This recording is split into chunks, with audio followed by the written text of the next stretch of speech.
Shalom ടെലിവിഷൻ്റെ മാന്യപ്രേക്ഷകർക്ക് ഈ daily mirror പ്രോഗ്രാമിലേക്ക് ഏറ്റവും ഹൃദ്യമായ സ്വാഗതം.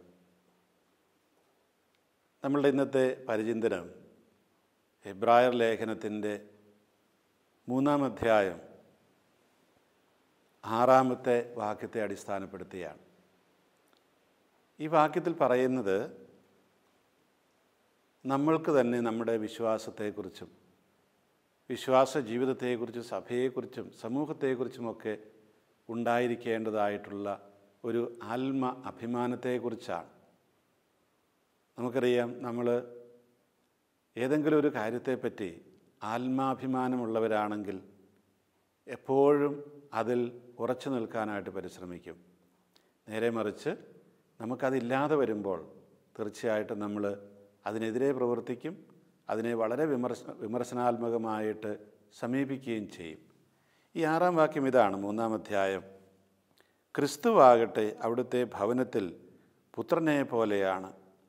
ആത്മധൈര്യവും പ്രത്യാശയിലുള്ള അഭിമാനവും അവസാന കാലം വരെ നാം മുറുകെ പിടിക്കുമെങ്കിൽ നാം അവിടുത്തെ ഭവനമായിരിക്കും. നമ്മൾ ഓരോരുത്തരും ദൈവത്തിൻ്റെ ഭവനമാണ് എന്ന് വിശുദ്ധ പൗലോസ് അപ്പോസ്തലൻ കൊരിന്ത്യർക്ക് എഴുതിയ 1-ാം ലേഖനം 3-ാം അധ്യായത്തിൽ പറയും. അവിടെ പറയുന്നത് എന്താണ്? നമ്മൾ ഓരോരുത്തരും പരിശുദ്ധാത്മാവിൻ്റെ ജീവിക്കുന്ന ആലയമാണ്, ഭവനമാണ്. നമ്മുടെ ഈ സമൂഹം, ക്രൈസ്തവ സമൂഹം ദൈവത്തിൻ്റെ ഭവനമാണ്. പക്ഷേ ഈ ഭവനമായിരിക്കണമെങ്കിൽ എന്ത് വേണം? ആത്മധൈര്യവും പ്രത്യാശയിലുള്ള അഭിമാനവും അവസാനം വരെ നാം മുറുകെ പിടിക്കണം. ആത്മധൈര്യം ഉണ്ടായിരിക്കണം. അതായത് ഈ ആത്മധൈര്യം ഉണ്ടാവുക എന്ന് പറഞ്ഞാൽ, ഞാൻ വിശ്വസിക്കുന്ന ദൈവം എന്നെ ഒരിക്കലും കൈവിടുകയില്ല. ഒരിക്കലും എന്ന് പറയുമ്പോൾ ഓർക്കണം, എന്ത് വൃത്തികേട് ചെയ്താലും കൈവിടുകയില്ല എന്നുള്ള അർത്ഥത്തിലല്ല. നമ്മൾക്ക് ഓരോരുത്തർക്കും ദൈവം തന്നിരിക്കുന്ന ഒരു അവസ്ഥാവിശേഷമുണ്ട്, കഴിവുകളുണ്ട്. രാജസ്ഥാനം സ്വീകരിക്കാനായിട്ട് പോകുന്ന ആ മനുഷ്യൻ തൻ്റെ ഭൃത്യർക്ക് ഓരോരുത്തരെയും വിളിച്ചിട്ട് ധനാറ കൊടുക്കുന്നുണ്ട്. ഒരാൾക്ക് 10 എണ്ണം കൊടുക്കുന്നു, വേറൊരാൾക്ക് 5 എണ്ണം കൊടുക്കുന്നു, വേറൊരാൾക്ക് 1 എണ്ണം കൊടുക്കുന്നു. അപ്പോൾ നമ്മളെന്ത് ചെയ്യണം? ഇത് ദൈവം നമുക്ക് തന്നതിനെ നമ്മൾ വർദ്ധിപ്പിക്കണം. അങ്ങനെ വർദ്ധിപ്പിച്ച് ആ ദൈവത്തോട് നമ്മൾ വിശ്വസ്തരായിരിക്കുക എന്നുള്ളതാണ്. അപ്പോൾ ഇങ്ങനെ ദൈവം നമുക്ക് ചെയ്തു തരുന്ന ആ കാര്യങ്ങൾ, നമുക്കൊരു ആത്മധൈര്യം വേണം. എന്തുമാത്രം കിട്ടി എന്നുള്ളതല്ല. എനിക്ക് 10 കിട്ടി, 10-നനുസരിച്ച് ഞാൻ അതിനെ വർദ്ധിപ്പിക്കുന്നു. എനിക്ക് 5 കിട്ടി, അതിനനുസരിച്ച് ഞാൻ വർദ്ധിപ്പിക്കുന്നു. 1 കിട്ടി, അവനും അതിനനുസരിച്ച് അത് വർദ്ധിപ്പിക്കേണ്ടതായിരുന്നു. ഈ ആത്മധൈര്യം എന്ന് പറയുന്നത്, ദൈവം എനിക്ക് എന്താണോ തന്നിരിക്കുന്നത് അതിനനുസരിച്ച് മാത്രമേ എന്നോട് ചോദിക്കുകയുള്ളൂ എന്നുള്ള വിശ്വാസം. എനിക്ക് തന്നിട്ടുള്ള കഴിവുകളെ പൂർണ്ണമായിട്ട് ഞാൻ ഉപയോഗിക്കുക, വികസിപ്പിക്കുക, വളർത്തി വലുതാക്കുക. അപ്പോൾ നമുക്ക് ഒന്നും കിട്ടിയില്ല എന്ന് പറഞ്ഞ് ഒരു നാണയം കിട്ടിയവനെ പോലെ മണ്ണിൽ കുഴിച്ചു വെക്കാനല്ല ശ്രമിക്കേണ്ടത്. പ്രത്യേക ആത്മധൈര്യത്തോടു കൂടിയിട്ട് നമ്മൾ ഓരോരുത്തരും നമ്മൾക്ക് കിട്ടിയ കഴിവുകളെ വർദ്ധിപ്പിക്കുക. ഈ അവസാനം വരെ നമുക്ക് ഈ ആത്മധൈര്യത്തോടെ പിടിച്ചു നിൽക്കാൻ കഴിയണം. നമ്മൾ മറ്റുള്ളവരുമായിട്ട് നമ്മളെ താരതമ്യം ചെയ്യേണ്ട കാര്യമില്ല. ഇന്ന് നമുക്ക് പ്രത്യേകിച്ച് അത് കേരളീയ സമൂഹത്തിനാണ് ഏറ്റവും കൂടുതൽ ഞാൻ വിചാരിക്കുന്നു. മറ്റുള്ളവരുമായിട്ട് താരതമ്യം ചെയ്തിട്ടാണ് നമ്മൾ നമ്മളെക്കുറിച്ച് തന്നെയുള്ള തീരുമാനങ്ങൾ എടുക്കുക. അയൽവക്കത്തുള്ള നല്ല വീട് പണിതു, കാറ് മേടിച്ചു, അല്ലെങ്കിൽ കുട്ടികളെ ഇന്ന സ്കൂളിൽ വിട്ടു, നമുക്കതിൻ്റെ ഒരു പടി കൂടി മുന്തിയത് വേണം. അപ്പോൾ അങ്ങനെയുള്ള കാര്യങ്ങളുള്ളപ്പോൾ മാത്രമേ ഒരു ആത്മധൈര്യം തോന്നുന്നുള്ളൂ. അതല്ല, ദൈവം നമുക്ക് തന്നിട്ടുണ്ട്. എന്താണ് തന്നിരിക്കുന്നത്? ഒരുപക്ഷെ നമുക്ക് കറുത്ത നിറമായിരിക്കാം. വെളുത്ത നിറമുള്ളവരല്ലല്ലോ എപ്പോഴും സമൂഹത്തിൽ മാന്യന്മാരും നല്ലവരും ബഹുമാനിക്കപ്പെടുന്നവരുമാകുന്നത്. അപ്പോൾ നമുക്ക് കറുത്ത നിറം ആണ് എന്ന് വിചാരിച്ച് നമ്മളൊരിക്കലും ആത്മധൈര്യം കൈവിടേണ്ട കാര്യമില്ല. കാരണം അതെല്ലാം വ്യക്തിപരമായിട്ട് ദൈവം നമുക്ക് തരുന്ന ഓരോ കാര്യങ്ങളാണ്. അതിൻ്റെ പിന്നിൽ ദൈവത്തിൻ്റേതായ കാരണങ്ങളുണ്ടാകും. നമ്മളത് അന്വേഷിച്ച് പോകേണ്ട ആവശ്യമില്ല. അത് നന്മയ്ക്കായിട്ട്, നമ്മുടെ നന്മയ്ക്കായിട്ട് ഭവിക്കുമെന്ന് മാത്രം കരുതിയാൽ മതി. എല്ലാ കഴിവുകളും എനിക്കില്ലല്ലോ.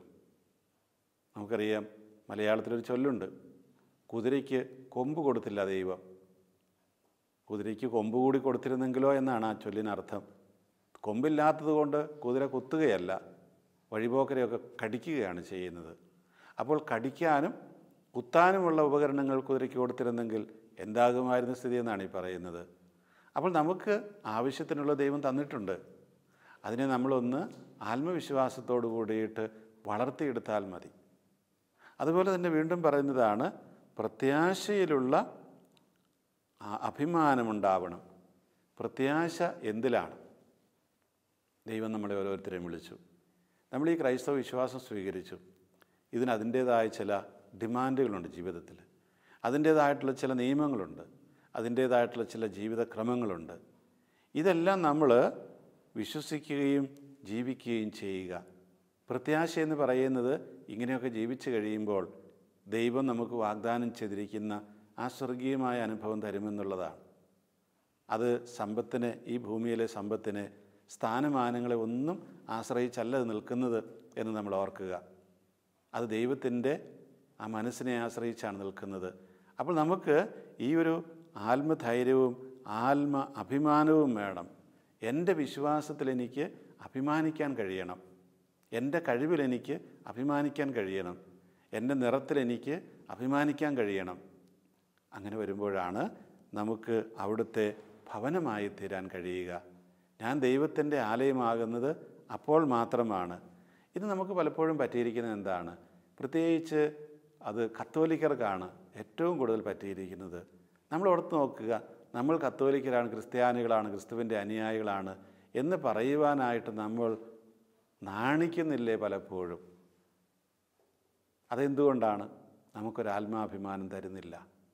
നമ്മളുടെ വിശ്വാസം സത്യമാണ് എന്ന്, അത് ശരിയാണ് എന്ന് നമുക്ക് തന്നെ ഒരു ഉറപ്പില്ലാത്ത അവസ്ഥയാണ്.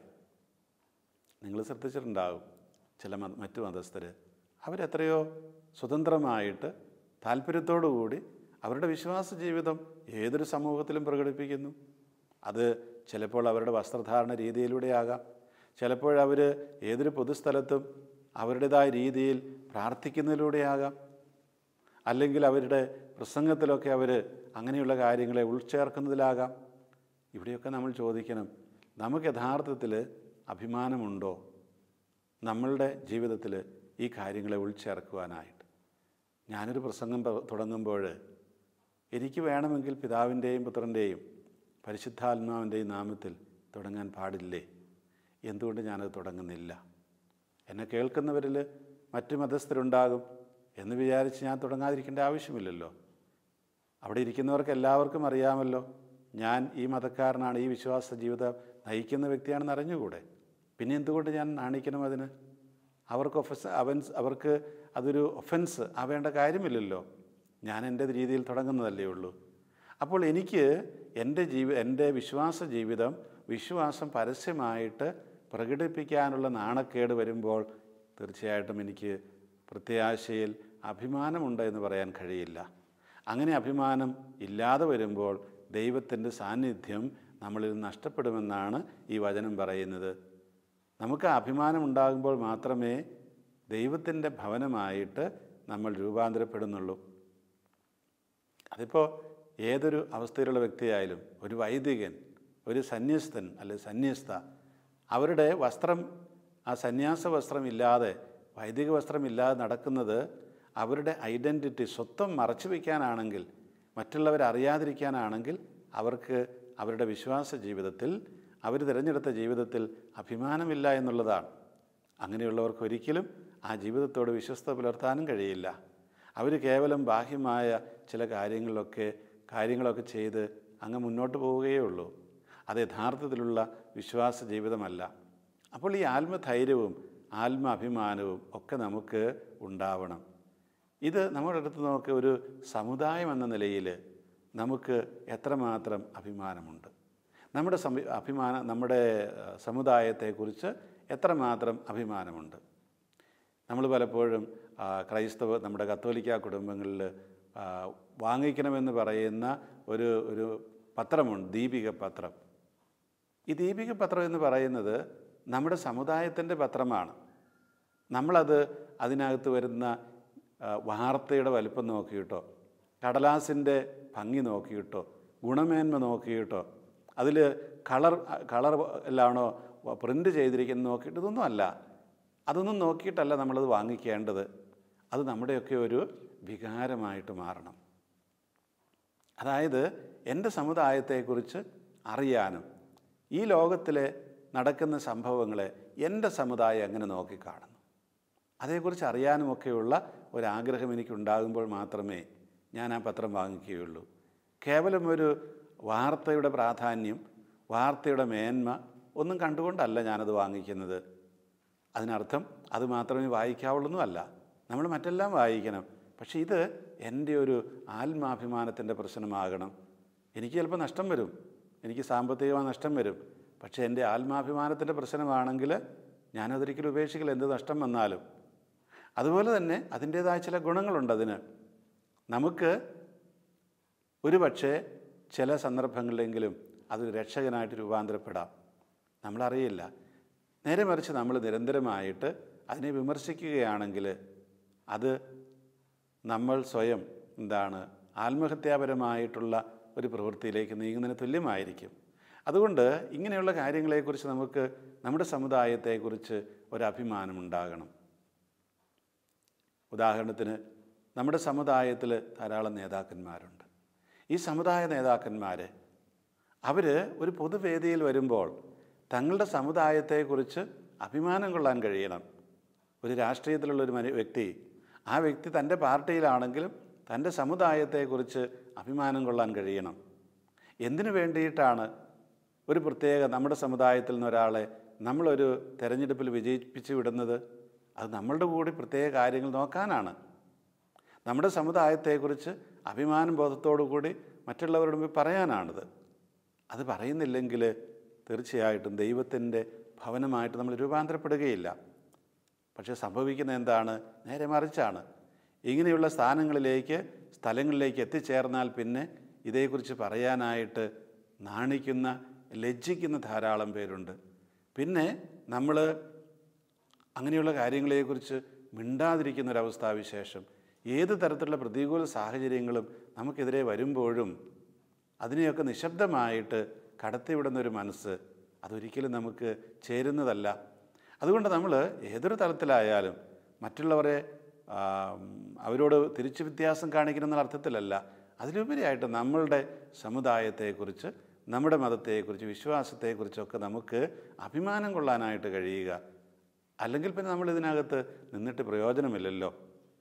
ഞാനൊരു ഓഫീസിലാണെങ്കിൽ എനിക്ക് എൻ്റെ ജോലി തുടങ്ങുന്നതിന് മുമ്പായിട്ട് എന്തുകൊണ്ട് ചെറിയൊരു പ്രാർത്ഥനയോടുകൂടി, വേറെ ആരും കേൾക്കേണ്ട കാര്യമില്ല, പക്ഷെ ഒരു 2 സെക്കൻഡ് ഒന്ന് കണ്ണടച്ച് നിന്നിട്ട് ഒരു പിതാവിനും പുത്രനും വെച്ചിട്ട് എന്തുകൊണ്ട് തുടങ്ങിക്കൂടാ? അത് വലിയൊരു സാക്ഷ്യമായിരിക്കുകയല്ലേ. പക്ഷേ അതിന് നാണിക്കുന്ന ആളുകൾ ധാരാളമുണ്ടെന്ന്. അതിനർത്ഥം എന്താണ്? ഇവരാരും യഥാർത്ഥത്തിൽ ആത്മധൈര്യമുള്ളവരോ ആത്മാഭിമാനമുള്ളവരോ അല്ല എന്നുള്ളതാണ്. അങ്ങനെയുള്ളവരൊരിക്കലും അവിടുത്തെ ഭവനമായി തീരുകയില്ല, ദൈവത്തിൻ്റെ ഭവനമായി തീരുകയില്ല. അവർ വെറും മനുഷ്യരായി തന്നെ അവശേഷിക്കുകയുള്ളൂ. അവർ ക്രിസ്തുവിൻ്റെ നാമം പേറുന്നുണ്ടാകാം, പക്ഷേ ആ ക്രിസ്തുവിൻ്റെ അനുയായിയായിട്ട് തീരുന്നില്ല. അതുകൊണ്ട് നമ്മളുടെ വിശ്വാസം എന്ന് പറയുന്നത് കേവലം കുറേ അനുഷ്ഠാനങ്ങളിൽ ഒതുങ്ങി നിൽക്കുന്നതല്ല. നമ്മൾ രാജ്യത്തെയും മതത്തെയും വിശ്വാസത്തെയും രാഷ്ട്രീയത്തെയും ഒക്കെ വേറിട്ട് കാണേണ്ടവർ തന്നെയാണ്. അതിനർത്ഥം അത് കേവലം കുടുംബത്തിനുള്ളിലേക്ക്, വീടിനുള്ളിലേക്ക് ഒതുക്കണമെന്നുള്ളതല്ല.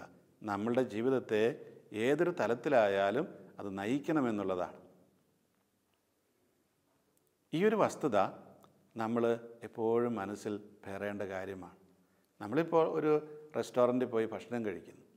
ഭക്ഷണം കഴിക്കുമ്പോൾ 3 പേർ ഒരുമിച്ചാണെങ്കിൽ എന്തുകൊണ്ട് ഒരു 2 വാചകം ആ ഭക്ഷണത്തിന് മുമ്പ് ദൈവത്തിന് നന്ദി പറഞ്ഞുകൊണ്ടെന്ന് പറഞ്ഞുകൂടാ? അത് കാണുമ്പോൾ മറ്റുള്ളവർ മനസ്സിലാക്കും, നോക്കുക, ഇവർ ദൈവത്തിന് നന്ദി പറയുന്നു, ദൈവത്തിന് നന്ദി പറയുന്നു അവർക്ക് കിട്ടിയ ഭക്ഷണത്തെ ഓർത്ത്. തീർച്ചയായിട്ടും അത് മറ്റുള്ളവരിൽ വലിയൊരു ഒരു ഒരു ഒരു ഇംപ്രഷൻ ഉണ്ടാക്കുമെന്നുള്ള കാര്യത്തിൽ യാതൊരു സംശയവും വേണ്ട.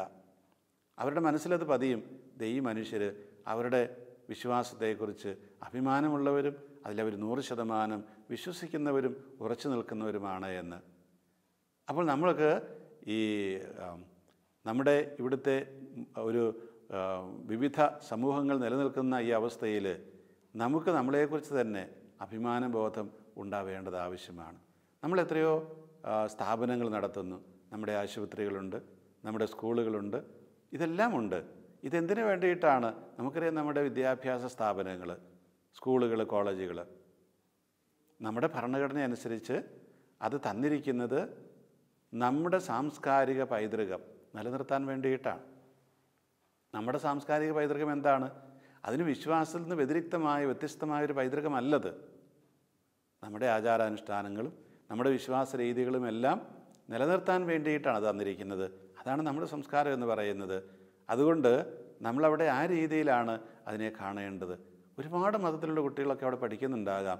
പക്ഷെ അത് നമ്മളുടേതിനെ ഇല്ലായ്മ ചെയ്തുകൊണ്ടല്ല, നേരെ മറിച്ച് അവരെ അവിടെ പഠിക്കാൻ നമ്മൾ അനുവദിക്കുന്നു. അതേ സമയത്ത് നമ്മളുടെ കാര്യങ്ങൾ നമ്മൾ വേണ്ട രീതിയിൽ ചെയ്തുകൊണ്ട് പോവുകയും ചെയ്യുന്നു. നമുക്കറിയാം, നമ്മുടെ ന്യൂനപക്ഷ അവകാശം എന്ന് പറയുന്നത്, ഒരു മതന്യൂനപക്ഷത്തിൻ്റെ അവകാശം എന്ന് പറയുന്നത് എന്താണ്? ആ മതന്യൂനപക്ഷത്തിൻ്റെ മതത്തിൽ വിശ്വസിക്കാനും അതിനനുസരിച്ചുള്ള കാര്യങ്ങൾ ചെയ്തുകൊണ്ട് ആ സ്കൂൾ നടത്താനുമൊക്കെയുള്ള അവകാശമാണത്. അത് പലപ്പോഴും തെറ്റിദ്ധരിക്കപ്പെടുകയാണ്. സർക്കാർ ശമ്പളം തരുന്നു, അതുകൊണ്ട് അവിടെ ഒന്നും പാടില്ല. അത് വളരെ തെറ്റായൊരു ചിന്തയാണ്.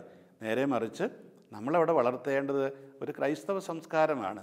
ആ ക്രൈസ്തവ സംസ്കാരം എന്ന് പറയുന്നത് എല്ലാവരെയും ജ്ഞാനസ്നാനപ്പെടുത്തി ക്രിസ്ത്യാനികളാക്കുക എന്നല്ല, അതിലുപരിയായിട്ട് അവിടെ സത്യത്തിൻ്റെയും നീതിയുടെയും ക്രൈസ്തവ പ്രബോധനങ്ങളുടെയും ഒക്കെ ഒരു വിളനിലമായിട്ട് ആ സ്ഥാപനം മാറണമെന്നുള്ളതാണ്. അത് ഏതൊരു സ്ഥാപനമായാലും, വിദ്യാഭ്യാസ സ്ഥാപനമായാലും ആതുര ശുശ്രൂഷ സ്ഥാപനമായാലും ഏതായാലും അത് അങ്ങനെ രൂപാന്തരപ്പെടണം. അതായത് നമുക്ക് നമ്മളുടെ വിശ്വാസത്തെക്കുറിച്ച് അഭിമാനമുണ്ടാവുകയും നമുക്കെന്തിനു വേണ്ടിയിട്ട് സർക്കാർ ഇങ്ങനെയുള്ള സ്ഥാപനങ്ങളൊക്കെ തന്നിരിക്കുന്നു എന്ന് മനസ്സിലാക്കുകയും ഒക്കെ ചെയ്യുക.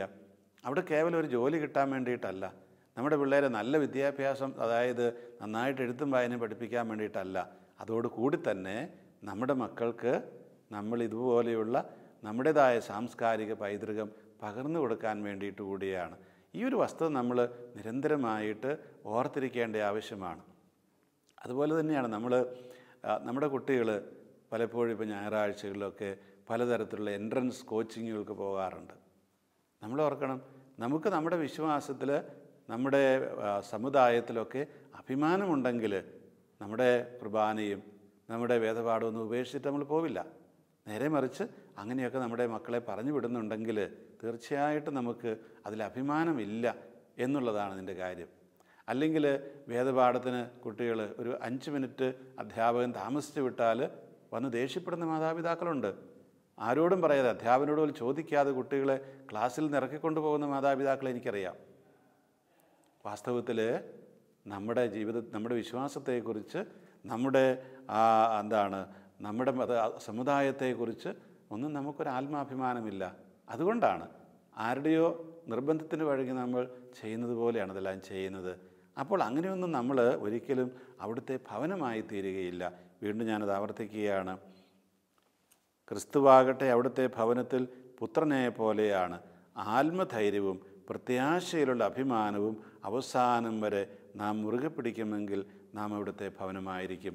പ്രത്യാശയിലുള്ള അഭിമാനം. ഈ എൻട്രൻസിനൊക്കെ വിടുമ്പോഴും ഓർക്കുക, നമ്മുടെ പ്രത്യാശ അതിലല്ല.